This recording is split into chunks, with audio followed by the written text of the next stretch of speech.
What's up, guys? Welcome to Raw with Roadbloc. Today we have Rev Wilson in all the way down from North Carolina. Drove 7 hours just to be on the podcast. How you doing today, Rev? I'm doing well. Appreciate the invite. Nice. Thanks for Stoked to coming be down. here. Yeah. Thanks for coming down. So you drove all the way from South Carolina, right? North Carolina. North Carolina. Sorry, Charlotte, Charlotte. Is that what you said? Yep, just outside of Charlotte. Just outside of Charlotte. How was the weather on the way? You come down last night? Yeah, yesterday afternoon. It was a really nice drive, actually.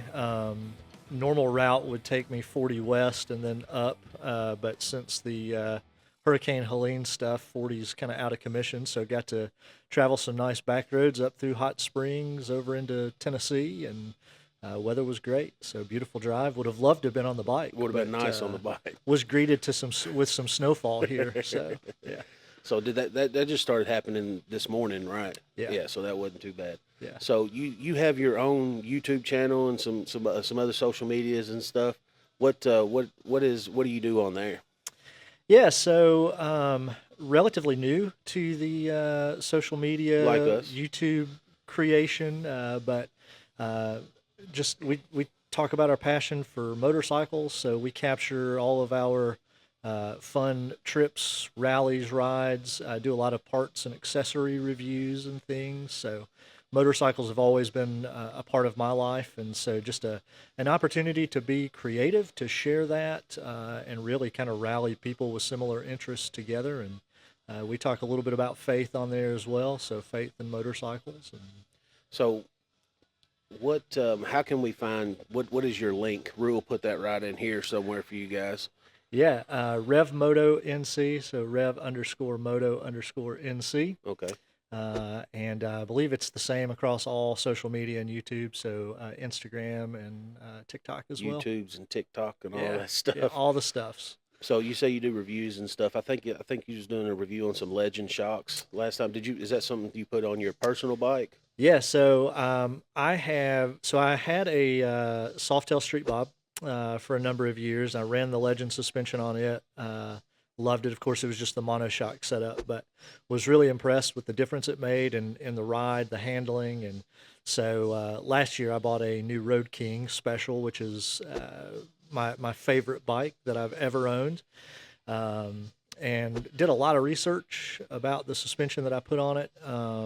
Considered the Fox, considered the new Screaming Eagle, Olin's collab, and but ended up going back to the Legends.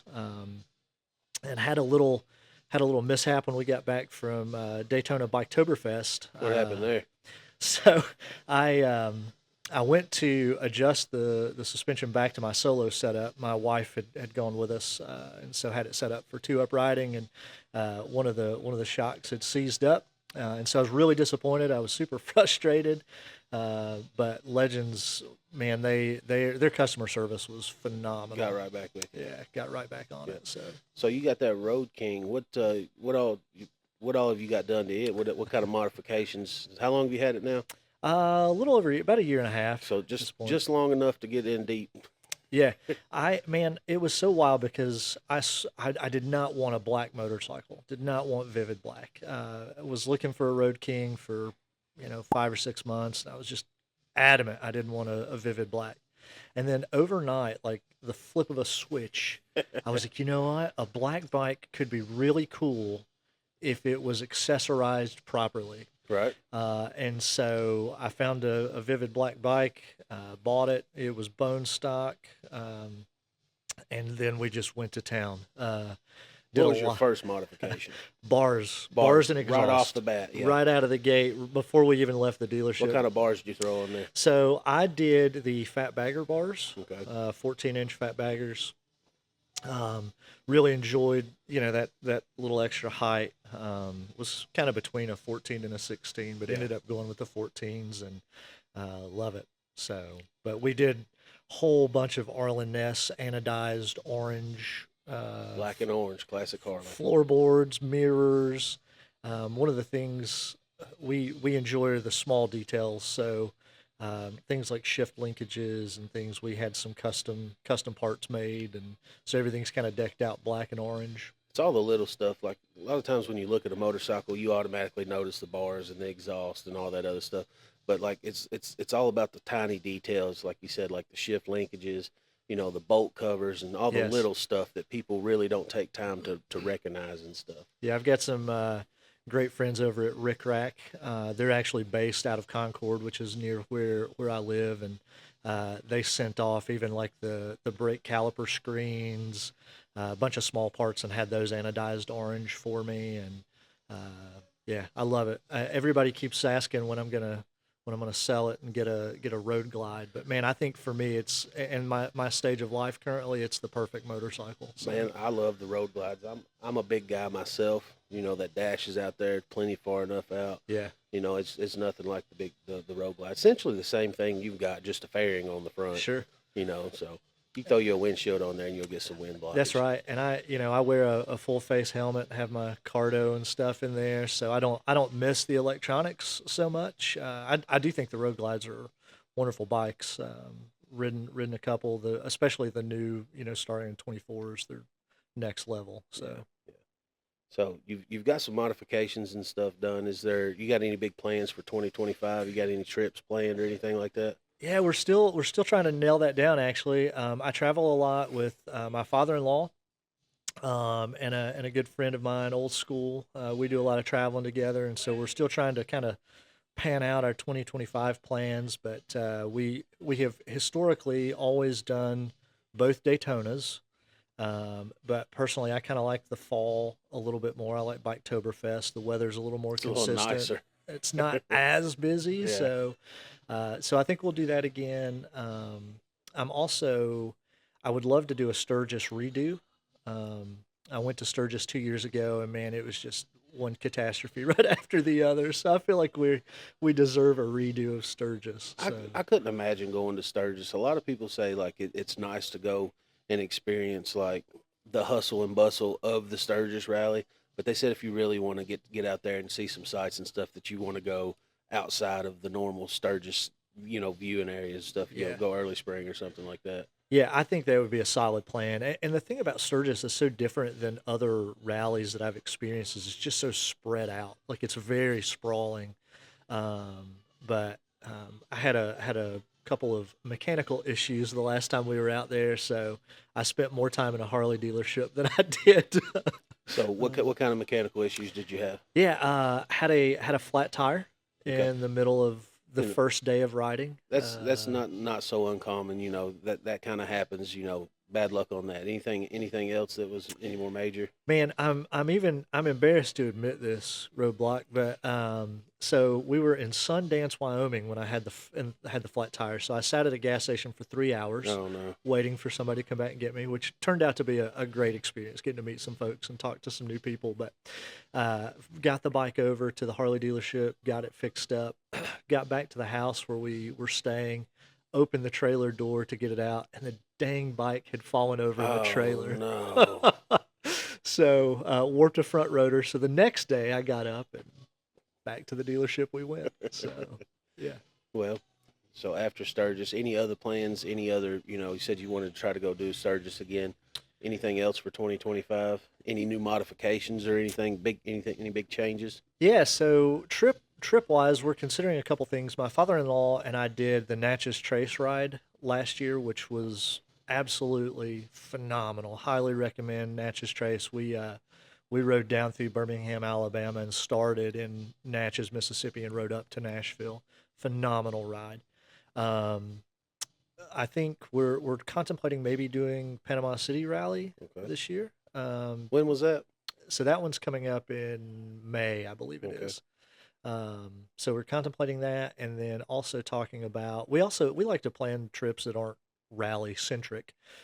So we're talking about doing like the Shenandoah Skyway ride as well. That'd be So, pretty nice. yeah. What's one of your most favorite rides that you've been on, destination wise, or what's one of your favorite rides to take if you're just bored and you just hop on the bike and take off? Yeah. So more local. riding out of Charlotte, I mean, you got to get out of the city for one, Right. right? I mean, you got to ride 30 or 45 minutes to get anywhere that's kind of peaceful. Yeah. But we're pretty close to Boone and Blowing Rock, and the ride up into the mountains is really nice. So last year, so what I've discovered about myself, Roadbloc, is about every 5 to 6 weeks, I get this itch for Itch. some adventure. I'm the same way, man. And everybody in my office, the people I work with, everybody knows this. So it's not a shocker when I say, "Hey, y'all, I'm going for a couple days." Yeah.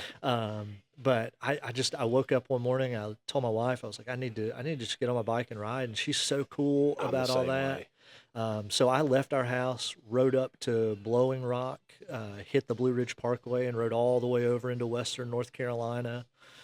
Stayed with my parents. They still live up in the western part of the state, so stayed there for a night. Rode back home the next day, and Man, it was awesome. I'm the same way. Sometimes I get 2 days off together, Sunday and Monday. But last year I was off Tuesday and Wednesday. I would disappear Monday after work, and I wouldn't show back up till Thursday to time to come to Yeah. work. I got a gym membership. I stop at Planet Fitness, take me a shower. Yeah. I had a sleeping bag, a tent. I cook, cool, or whatever. I can take off on the bike and live on the bike for 3 or 4 days, Yeah. no problem. And it just it satisfies something inside me until I'm good for another month or so, and then Yeah. I got the need to hit the road, Yeah. and just take off. There's just something about the freedom of packing everything you need for a few days in the bike and taking off. And that was one of the reasons I went to the Road King, was just a little bit bigger touring frame that would accommodate that a bit more. One of the things I started last year, I started dabbling in moto camping toward the end of summer into fall, I've been doing a little bit of that. and hoping to do more of that this year. Yeah. So what all have you acquired in your camping package so far? So far, I've got just not disposable plates, but like plastic plates. I've got a camping stove. I've got an air mattress. I've got a tent. I've got a hammock with a bug net. Utensils and stuff like that. Just a fan, a battery bank. Yeah. When I load my bike up, it looks like I'm gone for a month or so. Yeah. Yeah. So again, my wife is such an encourager when it comes to this stuff. Does she and go with so you anytime? She has not done any of the moto camping with me, but she will. She loves camping too. But so when I started talking about it, she's like, "If you're going to do this, you should get the right gear." Right. Buy one so and done that's instead right. of a bunch of Yeah, money. the over whole and over. cry once thing. Right. So we I got a new tent specifically for moto camping last year. Has it got the garage on the side of it? It doesn't, but just a really solid big Agnes tent. So I mean, it packs up nice, and I got their sleep system as well. I couldn't believe the cost of sleeping pads. That was the part that I really struggled with spending money on. I got a $40 air mattress, man. I folded But- up, put it in the tour pack. It was probably the best night of Yeah. tent camping I've ever. I mean, the sleep was great, so Yeah. it was well worth the money spent. So, any big plans on camping this year? You'd be like, oh, I'm going to go out to Wyoming and camp or something. Myself, I'm dying to get up to Niagara Falls and Maine and stuff. So that's probably going to be my once this weather breaks. I'm probably going to head north wide open. Yeah. No big plans on the books yet, other than I know I want to do some of it. So yeah. Anything you're looking to get for the bike next? Any big plans on that? So I run out of my factory warranty in a couple of months, and thinking about probably doing just a cam and keeping it pretty simple. Bike has plenty of power, so Yeah, just that little extra torque. But I'm looking to do that and then add a header and Just a a retune, just a retune. just to wake it up a little bit. Oh so. yeah, it's always nice. When you do a lot of traveling and stuff, you don't want to go modifying things too heavily because Right. you do need that reliability and stuff. And a lot of times, just a stage 2 is all you need. Yeah, So that helps out a lot with touring and stuff. for That sure. and you don't want to go eating up all your gas mileage when you're trying That's to exactly ride all right. over There's the a happy country. balance there. Yeah. So you said you enjoy Man of War. You've been down here how many times now? I think this is my 4th visit. Okay. Yeah, first time was 2019 or so, 2020, and one of my favorite dealerships I've ever visited. Oh, thank you. You guys have a great culture as a dealership here, and can tell that folks who work here enjoy bikes and We do enjoy what you enjoy do. that. Yeah. So is the Road King the only bike that you have right now? Well, currently, it's my only street legal motorcycle. Only street Yes. Yeah, legal. yeah, yeah. I have probably my prized possession. I have a 1984 Z50, which sits on the hearth of the fireplace in my bar. It was my first bike when I turned 4 years old. That was my Christmas present for my fourth Christmas, and rode a million miles on it as a kid. And then when I You can't kill those things. can't kill them, I tried my best, but can't kill them. When I turned 21, my dad did a complete frame off restoration, took it all apart, and gave it back to me for my 21st birthday. So it looks as good now or better than it did When you in bought it. 1984. So yeah. So my uncle, he was a big motorcycle guy. We've got a barn and a milk house, just old storage buildings. So there's probably 15 or 20 of those little 50cc bikes. There's gas tanks, there's frames, there's tires, motors. I mean, he's got so much stuff in there that you could probably build 2 or 3 of those little bikes with spare parts that he has. Yeah, of all the bikes, this is the garage is as empty now as it's been in a long time. We always have had various bikes, dirt bikes and things, but I have been off. People want to buy that little 50 more than any other motorcycle that's ever been in my garage. They're sweet little bikes. They're fun to ride. Yeah. I've also got a Honda Grom that I like to ride. Dude. It's a Heck yeah. my big Honda out riding around town, hooning around with a bunch of other 30 something year olds on a Yeah. small motorcycle. There's nothing else like it, dude. We my wife and I actually bought a couple of those a few years back, and man, they're a blast. So Yeah. what I think is interesting, I feel like other drivers see that small compact bike and think it's a moped. Yeah. So people are always pulling out in front of me, and I'm well, they're not expecting you to be doing 50 miles an hour on that little thing. 50, 55. I think the fastest I've had mine was like 60 something mile an hour downhill, and I'm a big guy to be on a tiny bike running 60 something mile an hour. It's a wild feeling on 12-inch tires, man. It is, and they cut and they're so nimble, it's ridiculous. Yeah. So what? So other than that, so you've got how old was you when you got that 50cc bike? So I was 4 when I got that one. Is that what struck the bike vein? Sort of. So I was really fortunate as a kid to have both sides of my family passionate about bikes. So there's a picture of me sitting on the back of my grandfather's 1979 Electric Glide. About how old was you? Probably 2. 2 years old. So he really started the bug. Then I got the 50, started racing motocross in high school. So lots of wonderful memories of my mom and dad and sister traveling around racing dirt bikes. And I got my first street bike when I was 17. So this was a street bike, or was this a Harley? This is just It a was- metric bike. Yeah, it was a metric bike, Okay. Honda Shadow Spirit. The dealership that we did a lot of business with in Still our racing cruiser days. style. Yeah, cruiser style. They had this beautiful one on the floors, a leftover year model, and wanted it so bad. My mom said absolutely not. Dad was kind of on the fence, so I won Dad over, and he talked Mom into it, and That was hadn't looked back ever since. that So was the first bike. yeah. What's your first memorable trip you took on that bike alone? So again, my papa, the summer I graduated high school, he was a big Goldwing guy later in his life. And so the summer I graduated high school, we got on our bikes and we rode from Canton, North Carolina, up to Marysville, Ohio, to the Honda manufacturing plant up there. They did similar to the Harley homecoming. Right. They did a Honda homecoming every couple of years. And so that was my first taste of packing up the bike and hitting the open road. And so I blame him for this bug that I get every few weeks or so. So let's see. Have you had any accidents or anything? When was your first accident? We all go down and stuff. I'd imagine you probably wrecked that little 50 more than a dozen times. For sure.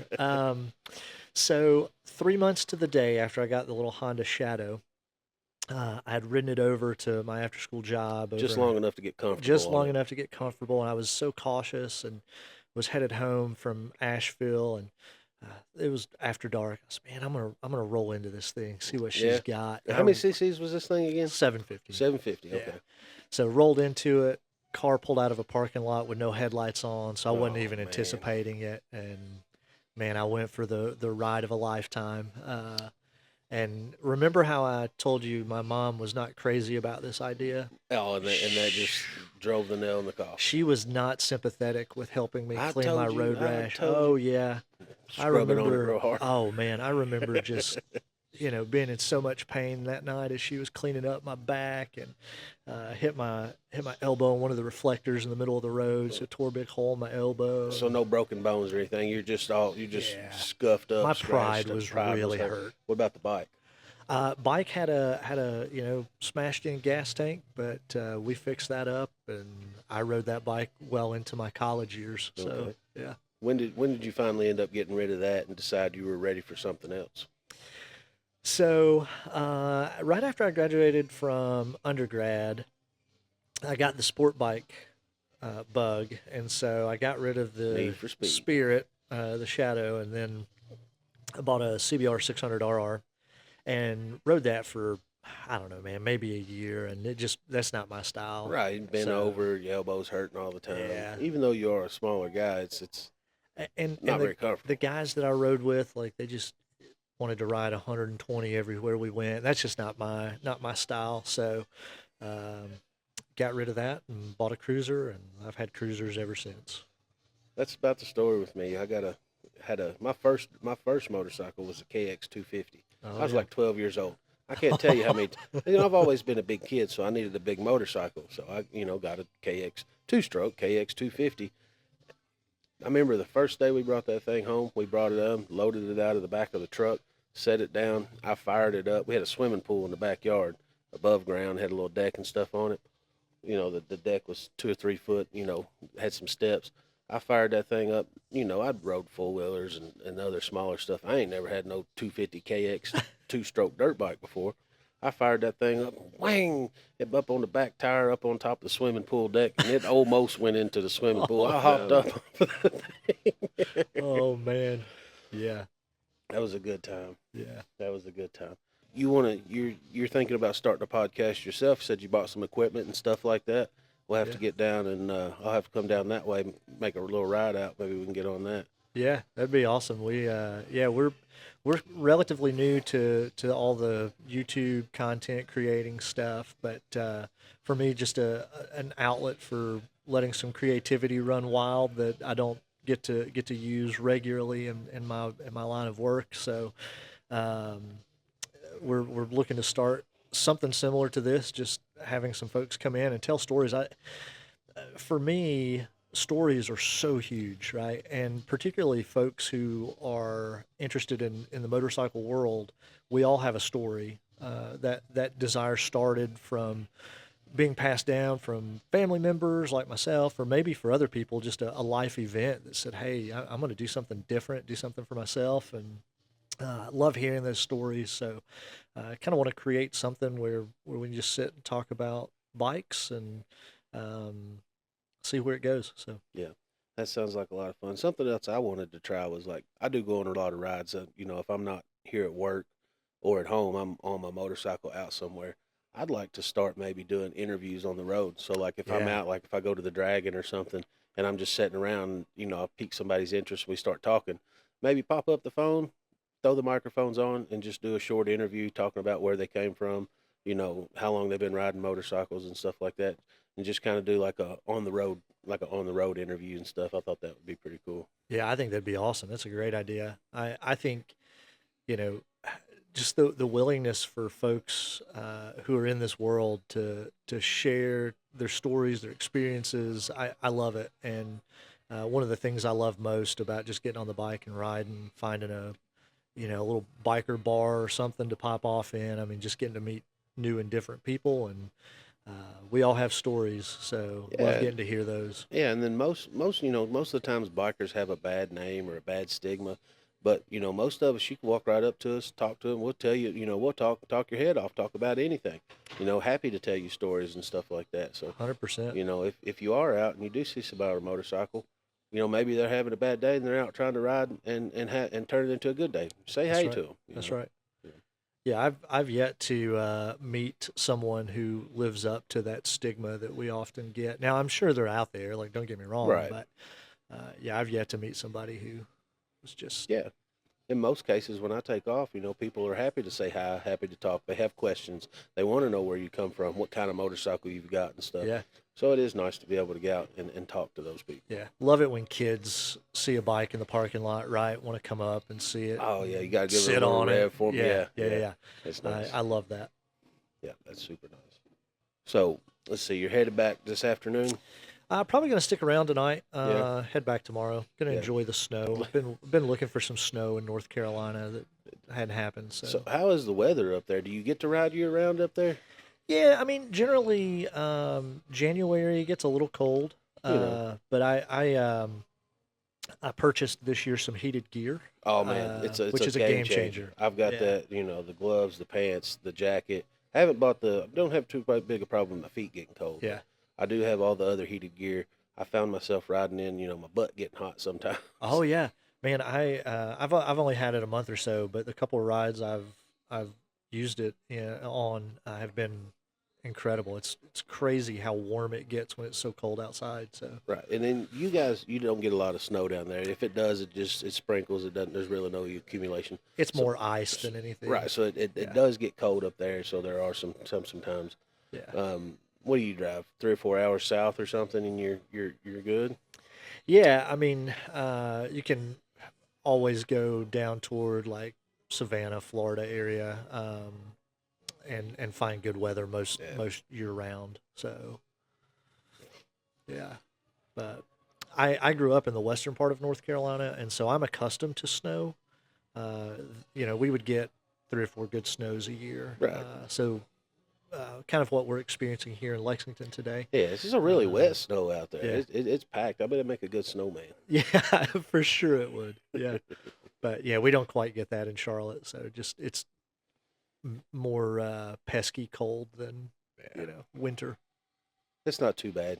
At least, like I said, you don't get a lot of snow down there. You can ride if you want to. You just got to bundle up and stuff. Yeah, and one of the things I hate about riding in the winter was just all the layers, and I feel like the Michelin Man. It's a hassle to So- I love to ride and I don't mind riding in the cold, but like when you come in and take 7 layers off, it's That's more of right. a workout trying to get ready to go ride than it is to actually ride.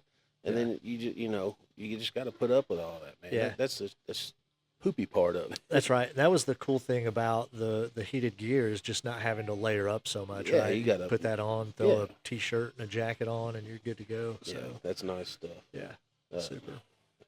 So all the way up for 7 hours away. You're gonna go up tomorrow. You gonna go and got any plans tonight for dinner here in Lexington with the family? I'm not sure what we'll get into tonight. I think the weather will play a part in that. But they took me over to OBC Kitchen last night, which is a Good spot. delicious Yeah, meal. yeah. So yeah, I'm Malone's just along is- for the ride. Malone's is good. Have you had Malone's yet? I have not. Malone's is nice. If you like a nice steak, that's a good spot to go. You heard of Battle Axes over there? Yeah, That's a cool spot. They got a lot of stuff going on over there. I was trying to think of some stuff for you to do what time you were in town. yeah. I'd say we go on a ride, but it's a little too. Not going to test Maybe- ride any bikes today. Maybe get a snow check on that one. That's right. No, Lexington's such a cool place. I enjoy coming up here every time I've been here. It just seems like a really cool place to live. Yeah. You said something about test ride. We might have to start doing that. Get a couple Cena helmets or something. Get our guests out on a test ride. We'll do a section of the test ride or a section of the podcast on a test ride talking about a bike or something like that. That'd be pretty cool. Yeah, Talking back and forth in the helmets and stuff while we ride. that'd be sweet. You get ready to do one of those. Let me know. I'll You come come back back out down. and do one of those. Yeah. We'll have to have you come down. We might put you on a 25 road glide. Yeah, there you go. See, you're Yeah. you're trying to convert me too. I love it. I love it. You got to have that. Yeah. Well, man, it's been great having you on. We typically try to keep these things around 30 minutes or so. Perfect. It's been great talking to you. Thanks for driving, 7 hours to come down for the podcast and see your family and stuff. Yeah. We'll definitely have to get out and check you out this summer. I'll ride down. But again, guys, thanks for watching Raw with Roadbloc at Man O War Harley. This is Rev. Check him out. Rue's going to put his information right in here or down here somewhere in the area. for all his links and stuff. Again, man, thanks for coming out. Thanks for having me. It's been a blast. All right, man.